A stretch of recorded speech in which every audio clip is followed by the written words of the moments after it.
Trip mula alas 3 hanggang alas 6 ng gabi. Oh yeah! Sa 90.7 Love Radio. Love Trip. Kasama ang inyong muy delisyosang ka-love team. Mara Tony! Mara Tony! Ikaw, anong trip mo?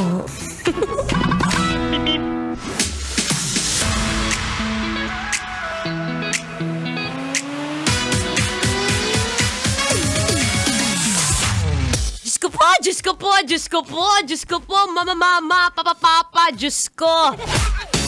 Yun na lang ang gusto kong sabihin kanina dahil sana man lang, hiniling ko na lang sana, Lord. Kailan magkakaroon ng flying cars? Alam mo kung bakit, ha? Pasintabi sa mga kumakain, sa mga nagmemeryenda ng turon dyan. Pero grabe talagang sakit ng tiyan ko, jumerbaks ako kanina. Na hindi ko mawari, nasa alam mo, natutulog ka. Yung natutulog ka, sarap-sarap ng tulog mo, pero yung tiyan mo kumukulo. Kumukulo na rin ang tiyan niya.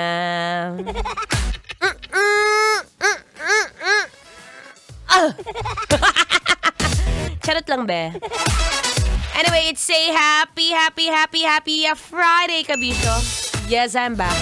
Ako pa rin to. Ang babaeng takbo ng takbo. Oo, kanina sa CR. Sa isip mo. Your daldalerang atleta, DJ Mara Tony. Para sa programang Love Trip.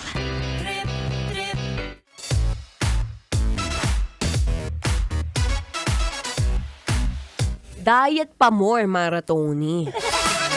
Kasi ganyan daw yun kapag ka nagda-diet ka, syempre madalas sa mga kinakain mo, rich in fiber food. Dinatamaan tayo ngayon ng kakagulay mo, be. Pero in fairness, I feel so clean right now. Ang tiyan ko ang luwag-luwag na para bang ang sarap mag-samgyup mamaya bago umuwi. Anyway, it's a happy Friday. Oras natin, 3:33 ng hapon. Ako pong inyong makakasama magmula 3 to 6 p.m. yan ngayong araw. Kaya naman sa'yo na medyo na... dapat kasi nagbaon ka ng plastic. Oo, pwede ba yun? Naranasan nyo na ba yun? Naranasan mo na ba na sa sobrang kinahaba-haba ng traffic, hindi mo mawari, lalo na kapag ka-expressway, ha? Diyos ko! Mapapa-Lord ka na lang. Lord, sorry po for all the things that I have done so wrong.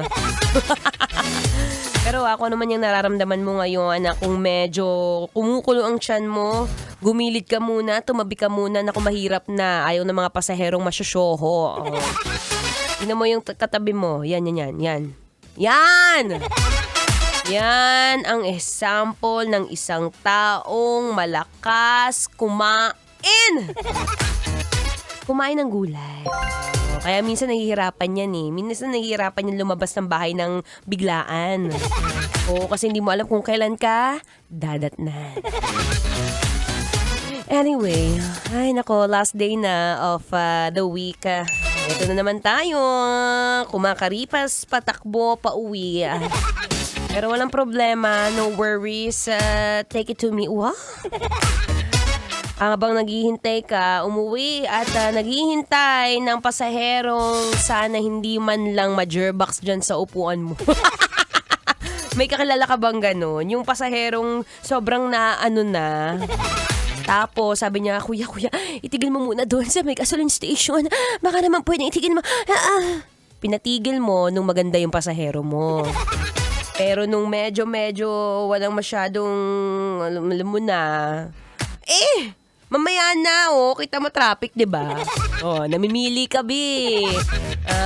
Hindi ko alam kung ako ba, pag na-jerbox ba ako dyan sa taxi mo, hindi ko alam kung papatigilin mo ba yung sasakyan o tuloy-tuloy lang sa pagharurot-barurot, bi.